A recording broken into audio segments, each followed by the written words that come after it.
Hello and welcome to a conversation on the Daily Bern. I'm your host, Eric Miller. Today I'm joined by a fierce and fiery fighter from the great state of Delaware, Miss Jessica Scarane. How you doing, Jessica? I'm great. Thanks so much for having me, Eric. Yeah, thanks for taking some time to talk with me about your race. I want to ask about, so obviously it's the incumbent is Chris Coons, a corporate Democrat, and I want to get into much of his record and things like that, and contrast your positions versus his and all that kind of stuff. But I want to start with a little bit of history. Can you talk a little bit about, just an intro of your background and why you chose to run? Yeah, absolutely. So my day job is in digital marketing. I work as a strategist there, but where I put a lot of my kind of passion time was more into volunteerism and nonprofits for a really long time here in Delaware. That started with tutoring and mentoring students that were coming from under-resourced neighborhoods who weren't getting the attention that they needed in our underfunded schools. And then that transitioned to joining the board of Girls Inc. of Delaware, which is a nonprofit that statewide provides programming to girls to ensure that they develop confidence and self-worth. And again, focusing on girls coming from the most under-resourced communities in our state to ensure that they have a safe place to go, as well as advocating for the rights of girls and women at the state legislature level. And that's really where transition started happening for me, and recognizing that, we, as good as the services that we are providing for these girls in our state, there's always another girl who's ready to come through the door, because that work is not doing enough to change the material conditions of the lives of these girls and their families. And we can't rely on this patchwork network of charity to actually deliver strong social programs in our country. And I am running to actually enact those strong social programs. Right on. Can you talk about, that sounds like inspiring work. It just sounds like a Yeah. matter of lack of opportunity. Can you talk about that? Like what did you see firsthand? Yeah. I mean, a lot of it is inspiring work because, I can speak to one girl who I saw flourish, completely come out of her shell because she was able to feel safe, feel like she had people she could trust, feel like she saw people who looked like her after coming from a place where she really didn't have that in her life. And I think the way that resonates for me, and I saw it in the tutoring that I did as well, is that when we actually address the individual and unique needs of every single person, they can flourish. But so many people are denied that, right? And it's not just children. It extends to adults, it extends to the workplace and schooling and so much of our lives, where people experiencing homelessness, if you can find them stable housing, they can keep a job. They can, if they have a drug addiction problem, they can deal with that problem. But we're so resistant to actually filling those gaps for people. And I think that's what we really have to focus on changing as a country and as a society. Yeah. Yeah, unfortunately, there are a lot of people in office that are sort of paid to protect the status quo. Yeah. Hint, hint, as we will Yeah. talk about the incumbent candidate. There was a race in 2018. Carrie Evelyn Harris ran against Tom Carper, and a strong campaign endorsed by Our Revolution. I think I was at an event. Nina Turner came out and stuff. Have you spoken with her? What have you learned from her race to springboard into your race? Yeah, no, Carrie's been a really great source of advice. Obviously, having been through it, it's as many people as you can talk to. If you haven't done this, I think sometimes it's hard to get that perspective. So she's been really gracious with her time in that regard. And I think that we have the benefit of building on the success of her campaign. We're talking about a campaign that got 35% of the vote. And we are now building on the infrastructure and the networks that were kind of created around that work to launch this campaign. And there were learnings from the team that worked with her that was able to come to my campaign. We had infrastructure for phone banking and text banking and vote builder and all those things you need from day one, because there was people who were experienced and were able to bring that knowledge to this campaign. And that's what is so important for this campaign and where we're going in the future for a state like Delaware, because this infrastructure has not existed here. We have not had strong, effective insurgent campaign people, right? We're sort of building it ourselves. And that's really been happening since kind of Bernie ran the first time, and then some campaigns local campaigns in 2016. And seeing the growth that has happened from 2016 to 2018 and now has been incredibly inspiring. And it is resonating with voters. We are raising the expectations of voters in our state to tell them you should be and can be demanding more.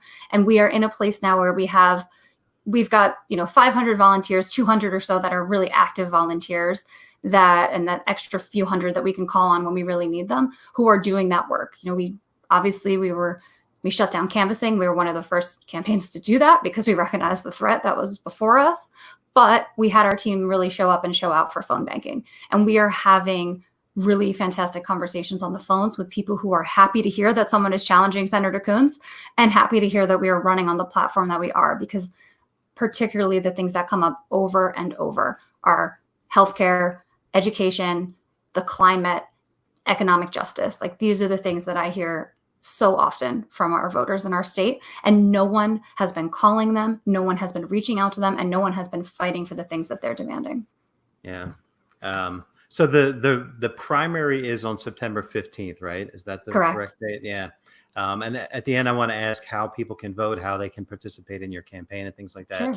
But let's talk a little bit about, and I do want to get into your platform, but let's look at Chris Coons just a little bit, right? Yeah. So Chris Coons, when I was talking to friends about doing this interview, I kind of referred to him as the guy that beat the candidate that, was famously had to say, "I'm not a witch," right? So that's how a lot of people out of the state know him. But, I looked up his record. He votes with Trump 30% of the time. And correct me if I'm wrong on any of these, or feel free to speak on them. Yeah, no. Opposes Green New Deal, opposes Medicare for All. He's the co-chair of the National Prayer Breakfast, which I want to get into about. And that's what this picture is. He's literally blessing Donald Trump in this photo, right? So let's, what are your thoughts on his position with the National Prayer Breakfast and his moderation? Yeah. Well, I think the thing that really jumps out to me about the relationship with that prayer breakfast are some of the people who fund it are also funders of Senator Coons' campaign. And one in particular, strange right? How that happens, and I think people recognize that prayer breakfast has become a place to broker power and not much else. That's really what it's become about. And one in particular is Ron Cameron, who is the leader of Mount Air Farms, which is not a company a lot of people have heard about, but a lot of people in Delaware have, because Mount Air Farms is one of the largest chicken processing plants in our state. And they are responsible for mistreating workers, for poisoning our environment. Literally, there are hundreds of people who cannot drink their water from their wells right now because of the runoff from the Mount Air Farms. They are currently trying to bust a union in their facility, and they are a major donor to the National Chicken Council, who is a major donor to Chris Coons.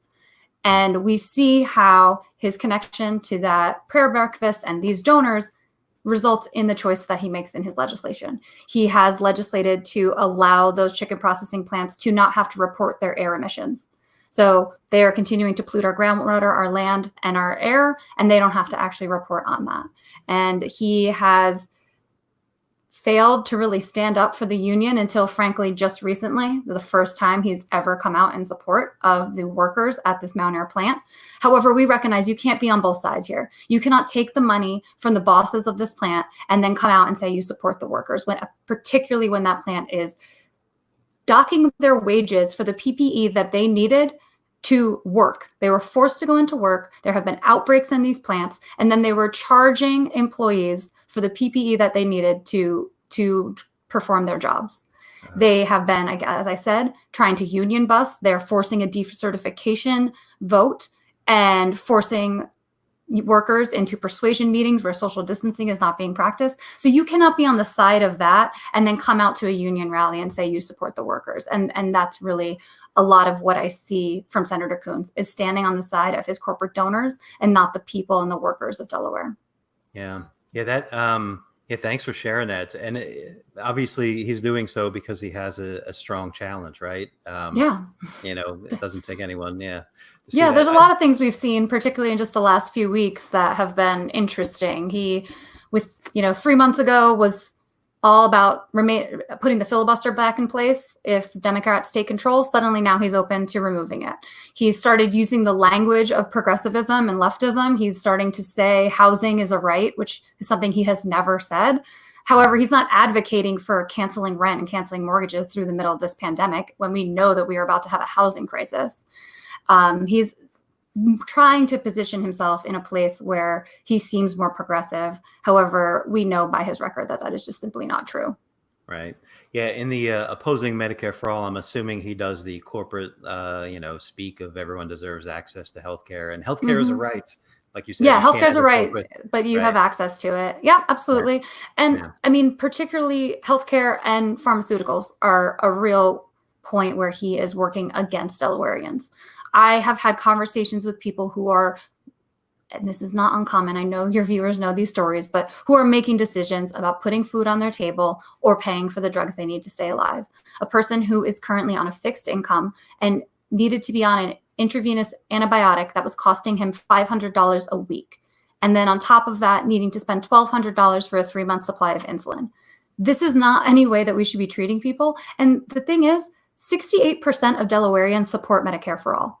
Yet we have a senator who is working against it, who is spreading misinformation, who is saying those same talking points about we can't possibly pay for this, we can't possibly get rid of this private system. And he opposes and has voted against lowering drug prices. He voted against the Klobuchar-Sanders bill to import drugs and lower prices.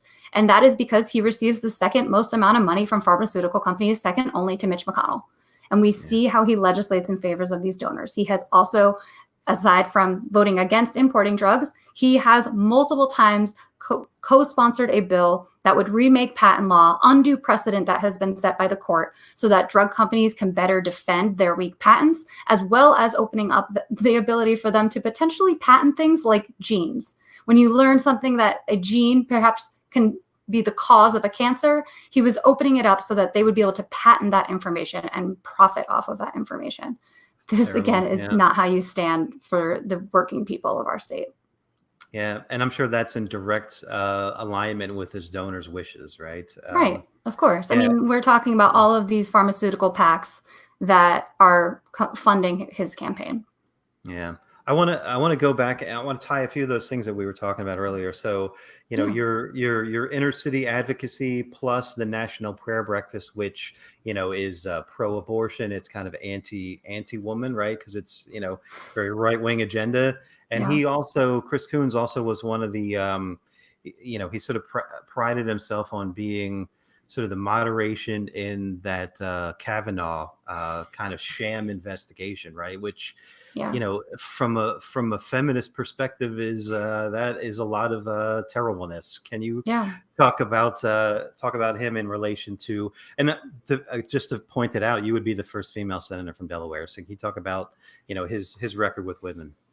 Absolutely. I mean, I literally was talking about this earlier this week as he recently launched a group called Women for Chris Coons. And this group is, I believe, would not exist if I were not a woman running in this race. And it's really an attempt to hide the fact that his votes have jeopardized women's autonomy, health, and equality. He has confirmed over 120 of Trump's judicial nominees. And these are people who are clearly and openly anti-choice, anti-civil rights, and anti-Affordable Care Act, which he says he supports. The one judge in particular, Kurt Engelhardt, is responsible for sending the ACA and Roe v. Wade back to the Supreme Court. And these are people that our Democratic senator has chosen to confirm, broke with Democrats to confirm these people, to side with Republicans and help them put these people on the court. He opposes paid family leave. He opposes the cancellation of student loan debt, even though we know that the majority of student loan debt is held by Black women in our country and would be an automatic stimulus for women. Yeah. He opposes universal health care, as we talked about. And we know that women are spending a disproportionate amount of their income on healthcare, and they often become unpaid caregivers. So these are all things that hold women back. I mean, speaking more globally, he voted to continue to support Saudi Arabia's atrocities in Yemen. This increased violence against women. It caused starvation of women and children. It kept girls out of school. And same thing goes when it comes to climate change. You had up there the fact that he does not support a Green New Deal. We have already seen how the effects of climate change are disproportionately affecting women across the globe and will continue to, and will happen right here in our state, which is the lowest lying state in the country. So when you oppose these policies, it's not, you can't simply say you showed up for the Women's March or you want to fund Planned Parenthood. Those things are important, but they are not what actually makes a difference in people's lives if you don't also focus on these other broader policies that are harming women. And you bring up the Kavanaugh investigation, and I think calling it a sham is very fair. We're talking about basically brokering a deal that allowed the Republicans, a fig leaf, to vote for Judge Kavanaugh because we had this week-long FBI investigation. They didn't find anything. However, there was a third claim that was given to Senator Coons that he did not go public with when it was not investigated and followed up on. So those are the types of things that I actually look at, and I see this is not how you support women, and any claims for supporting women are really undermined by those actions in that record. Yeah. When you are campaigning and talking to constituents, are they generally aware of that? What's the sentiment you're getting in response to his record and actions? Yeah, I mean, it's really about talking about the record.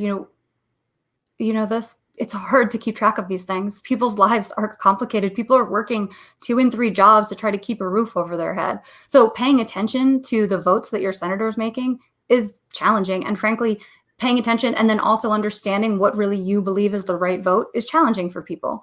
And I don't fault them for that. But it's really our job to make sure that we are being clear about the record. And that's what our campaign has done. And when we talk about the judges in particular, that is something that upsets a whole lot of people because they see the rhetoric of Trump being the most dangerous president that we've ever had. And then they see, but this person's confirming his judges that will be on there for the rest of my lifetime, frankly. I mean, this is going to remake the face of our country for my life. When we talk about the fact that he confirmed Alex Azar as Health and Human Service Secretary, mind you, a drug company executive who was the head of Eli Lilly when they were drastically raising insulin prices, and also a donor to Chris Coons' campaign. And then Chris Coons turned around and campaigned for him and pushed other Democrats to vote for him. This is a person who is failing to lead the public health crisis response that we are seeing in our country. Yeah. So these are the things that when I talk about them, give people real pause. And there's a lot of people who recognize that he is far more conservative than they are comfortable with and than they want in a representative. Yeah. I want to talk about what you're fighting for rather than what you're fighting against a little bit here. But I just want to point something out that's, like probably thanks in large parts of Bernie Sanders' 2016 campaign, there's a lot of eyes that have been opened that won't be lulled back asleep with, corporate funded, platitudes and whatnot. Right. And you can really see a difference, like, in a candidate like you're coming from a place of your motivation is justice, right? Versus a corporate talking head who, is parsing every word. And, I think people are seeing that. And, I think that's an incredible time. And, this is a good opportunity. This is a winnable seat. We can make a real difference here. Yeah. It's incredibly winnable. I mean, we're talking about a very democratic state, statewide races. We have the vast majority of registered voters are Democrats, and we are a small state. So your dollar and your effort really goes further in our state because we're not talking about, I think Colorado had over 1 million votes, right? Like the 2018 race that you're referencing, there were about 83,000 votes in that race. So we're talking about congressional seats in some cases for the size of the race to get power in the Senate. So this is incredibly winnable and incredibly important. Yeah. So we need all hands on this. Yeah. And I want to hit on what you're talking about because I think the point that you're getting at is that we can run real people, not just run as real people, but we could run as people who have been through these experiences. Another thing that I connect with people on a lot is my work experience and my experience in the workplace. I have worked since I was 14, 15 years old. And in my first job, I was assaulted by my manager on the sales floor, worked in a retail job as a 15-year-old and was sexually assaulted. And I didn't have a single person to turn to for that. There was no union representation in that place. There was no real management representation that was going to side with me. And the choice is, will you leave this job that you need or you put up with it? And that was a real impactful moment because that continued through so many of my jobs, whether it was being discriminated against, being marginalized, just simply not being offered healthcare, not being offered livable wages and having to piece together multiple jobs to pay my rent, having just even inconsistent schedules. Being able to talk about these things and recognize that this is how people live and that I have been there, and I'm lucky that I have a job that is better than that now, but it shouldn't take luck to have a dignified life. And I think having candidates who have been there and understand that is incredibly important because it is real. And these are the things we have to be fighting to change. So when you come from literally the wealthiest family in our state, you are out of touch. You are behind the times. You are standing in the way of progress because you don't need that progress. You and your family are fine. You are failing to recognize how everyone else is living.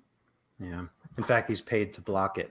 Right. Yeah, Precisely. Put it very bluntly. Right. And put a very moderated tone on it and tell us, anyone who's asking for more is radical and extreme. He's called the Green New Deal and Medicare for All wild-eyed. He has referred to things like fighting for free public education through trade schools and college as being the party of quote unquote free stuff.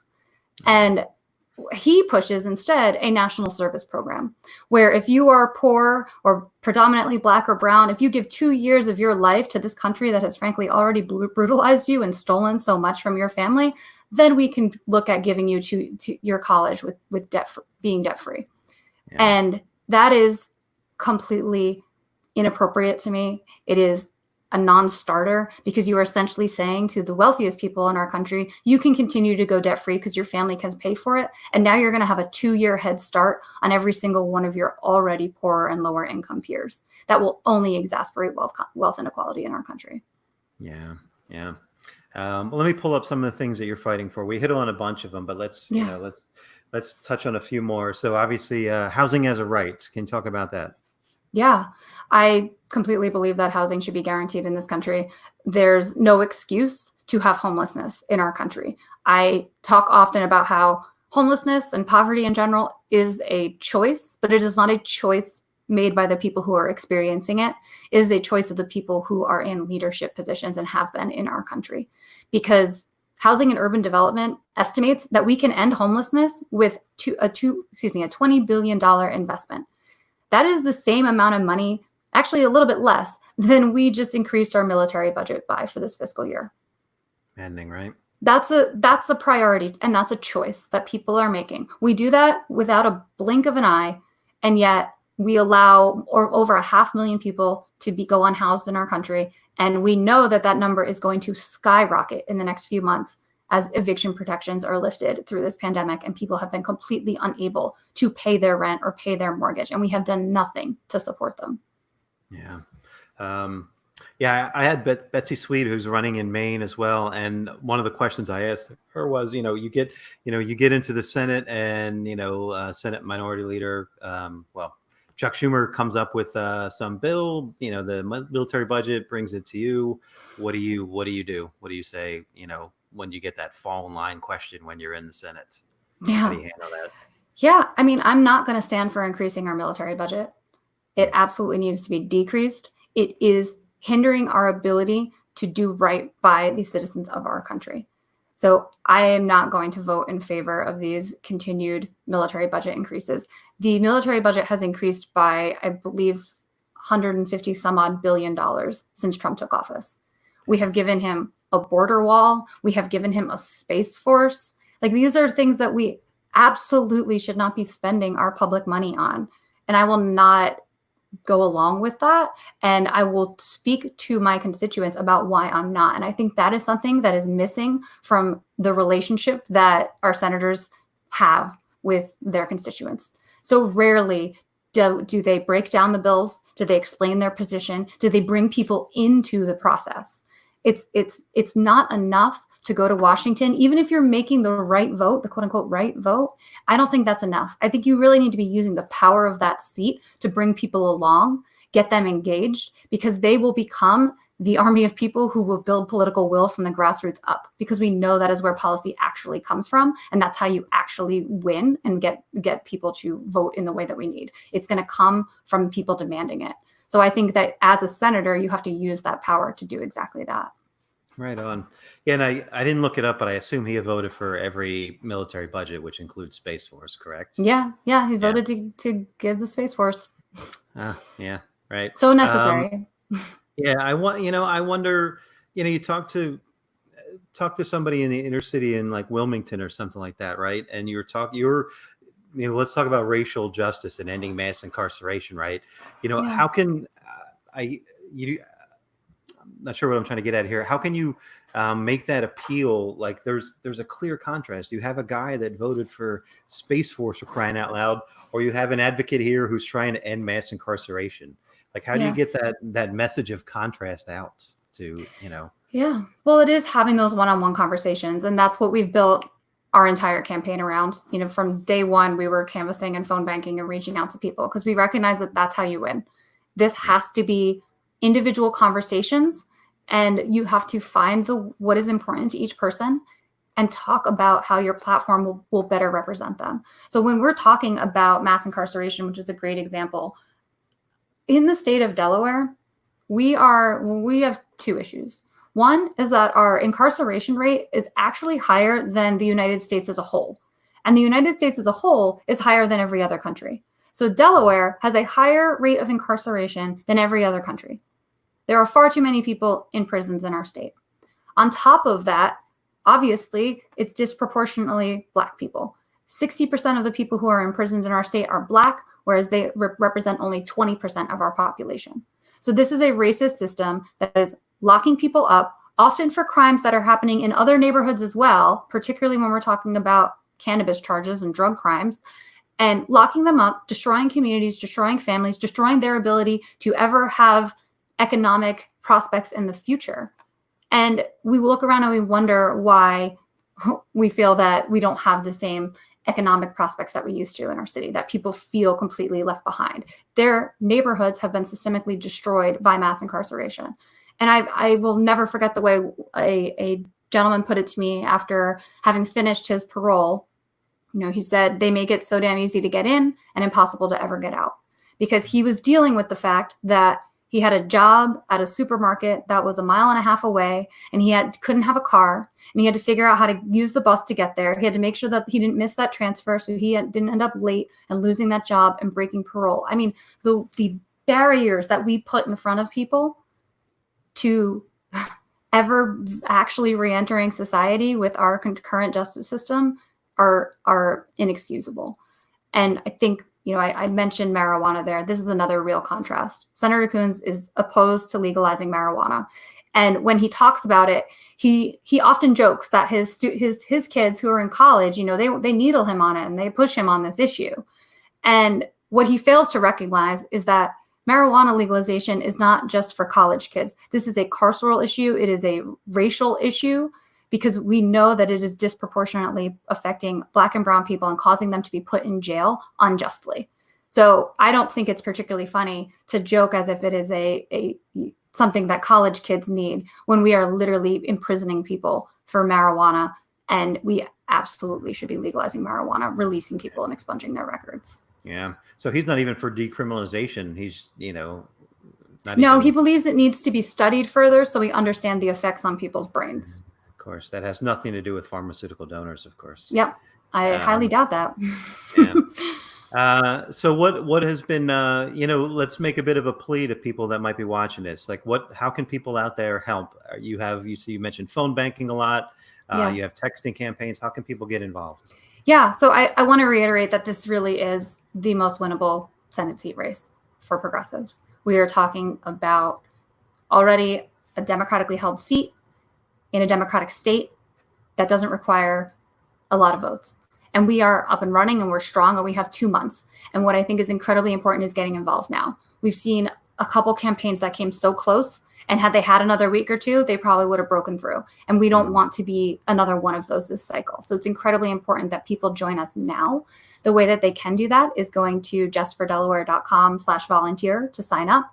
Phone banking, if you're local, we're going to watch canvassing. We're not back out there yet because unfortunately Delaware is kind of spiking again with coronavirus cases. But our goal is to get back out onto doors. So if you're local, you could canvass. And then, yeah, we do more targeted texting. So we're not doing texting as broadly as we are phone banking, but that is something that you can absolutely do in addition to phone banking. So justfordelaware.com/volunteer to sign up. And then, of course, donations are always welcome at justfordelaware.com/donate. Right on. How about let me ask about local media and any likelihood of getting a debate? Like, how has the media treated you, and any chance of getting him on a debate stage? Yeah, I think media in general has been how most insurgent candidates get treated, like mostly ignored. There was a piece when we launched, and there's a couple other mentions, but not a lot of willingness to kind of jump on board there, which is par for the course for a lot of candidates like ourselves. But we are pushing for a debate, and we have some people who are willing to host that. So that's another way that you can help, is if you're local, particularly reaching out to some of the media networks here and asking for it, the newspaper, the university, Senator Coons' campaign himself, because he has not responded to people asking for it. Actually, people have reported that they get the runaround, that they reach out to his campaign and they're told to contact the Senate office, and the Senate office tells them to contact the campaign office. So it looks like they're trying to avoid that conversation entirely with people. But we're going to keep pushing on it. And there are some people who are willing to host if we can get him to agree. Great. Yeah. And just to anybody watching, like you mentioned about these insurgent campaigns, if you felt the gut punch of Bernie and then Charles Booker, like, there are races. Jessica's a race that we can win. Like, take that energy, don't sort of, fade away, stay engaged. Like, there are races that are completely winnable. And this is one of them. Yeah. And what a difference it would make. What a difference to have, to use your term, to have a real person, right, advocating for people, right? Yeah. Yeah, absolutely. And we have had people join us from other campaigns, and that has been so appreciated, because they kind of come with the knowledge of what it takes, and they come with a real passion, particularly if that campaign didn't turn out the way they wanted to. And I think that we have to remember that it takes, it's going to take running 100 of us at the gates to get one through, but we have to keep running, because we know that the direction that we are heading in is catastrophic. The status quo will not be survivable. Again, like the state of Delaware will be underwater in a generation. So we cannot deal with people who do not see these crises as worthy of their time and their attention and change. Right on. Yeah. Well said. So thank you for taking some time again. Absolutely. The election day is September 15th. I'd love to have you back on before then. We can do some more Chris Coons bashing. I'm always happy to do that. It's not a great record. There's a lot to talk about. Yeah. But yeah, let's stay in touch. Hopefully I'll get you back on before then. But, again, just to make that point, this is a completely winnable seat. It's a solidly blue state. We can actually have a fighter. We don't have to choose between, the safe bet or, it's ultimately the corporately owned bet. We have a real advocate for the people in Jessica. So, let's help her get across the finish line in the primary and then in the general. So, thank you for all your advocacy, and thank you for stepping up and running. We need. And thank you for having this platform. Yeah. So awesome. So September 15th. Thank you very much, Jessica. Good luck. Right, I will talk to you again soon. Hopefully. Bye. Take care.